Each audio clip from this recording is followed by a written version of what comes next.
As the Licking River receded in Falmouth Thursday, some residents were able to see their homes for the first time. The shock was too much for many of them.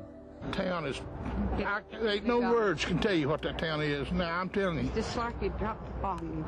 It's just everywhere, just turned upside down. Because of safety concerns, National Guard troops kept many people from entering their homes. Often, the guardsmen were met with frustration and anger. Got any pool to get us into our house? Everybody else is going in. There were some signs of hopefulness on Thursday in Falmouth. A list of the unaccounted for was growing shorter. Many of those listed as missing were turning up in other cities far from the floodwaters. By now, health officials are growing concerned about disease. Nurses administered tetanus and diphtheria shots for anyone coming into contact with floodwaters in Butler, Kentucky.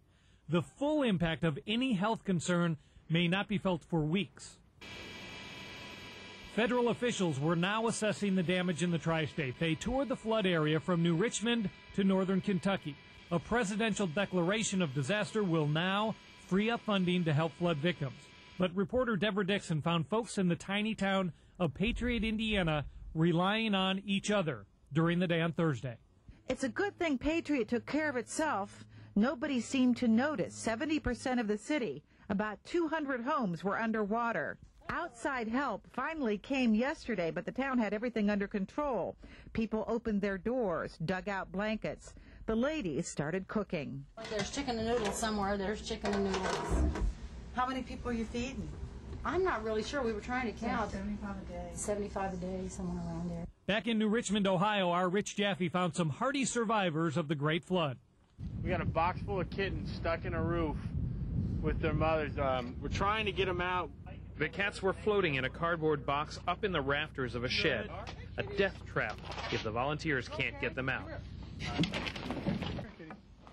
Rescue complete, rescuers found the mother along with her 4 newborn kittens.